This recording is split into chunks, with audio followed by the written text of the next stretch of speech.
আমার কাছে মনে হয় যে রওশন স্ক্রিনে আসলে পর্দায় মনে হয় যে হ্যাঁ একটা হিরো আসছে।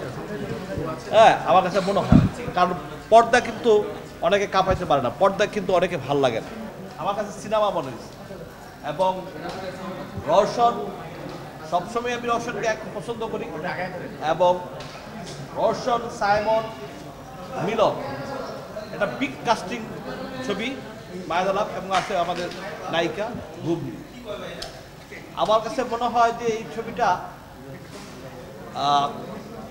মানে আমি যতগুলো ছবি দেখছি, আমার কাছে এই ছবিটা একটু সিম্পলিতে যেটাকে ও জাকির আনতে পারছে, এটা আমার মনটা একটু কেড়ে নিচ্ছে।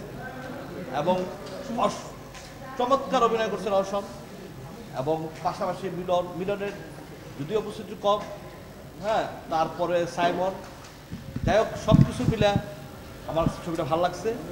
এবং জাকিরকে প্রথম হিসাবে জাকিরের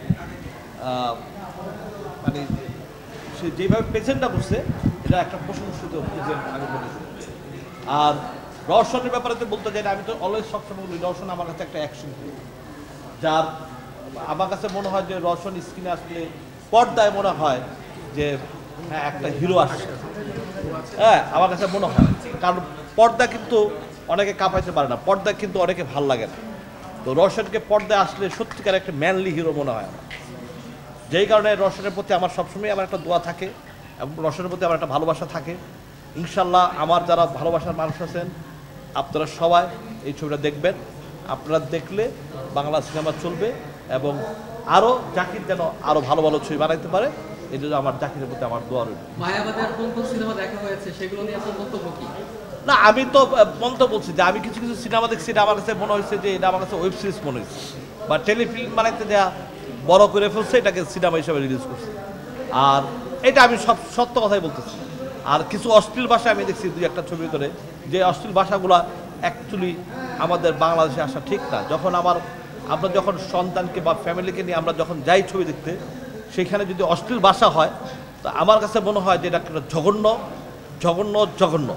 এবং অশ্লীল ভাষাকে অন্ততপক্ষে আমি ইকবাল কখনই সাপোর্ট করবো না, কারণ এই অশ্লীলের কারণেই আজকে আমাদের ইন্ডাস্ট্রিটা ধ্বংস হয়েছে। আজকে কেন মা বোন নিয়ে আগে সিনেমা হলে দেখতে আসতো না, শুধু একমাত্র অশ্লীল ভাষার কারণে। এখন অশ্লীল ভাষা যদি আবার স্টার্ট হয়, যদি কেউ এটা মনে করে এটা ইন্ডিয়ান কলকাতার মুভি বাংলাদেশ, তো এটা ভুল করবে। এটা কলকাতা না, এটা বাংলাদেশ। বাংলাদেশে আমাদের মুসলমান রাষ্ট্র, আমরা অশ্লীল কথা চাই না। আমরা চাই গল্পেতে সুন্দরভাবে ডায়লগ আসুক, ভাল লাগবে। জোর করে অশ্লীল ডায়লগ দেওয়া এটা আমি কখনই পছন্দ করি না। ডেড বডি আমি ডেড বডি অ্যাকচুয়ালি আমি সবার আগে ডেড বডি আসার কথা ছিল, আওয়াজ মার্কেটে আমি তুলছি। কারণ আমি দেখলাম এই পারাপাড়ির থেকে যেইভাবে 11টা 12টা 13টা ছবি আসছে, এটাতে অ্যাকচুয়ালি আমার রেজাল্ট আসবে না, তার প্রুফ কিন্তু আমরা সবাই দেখতেছি।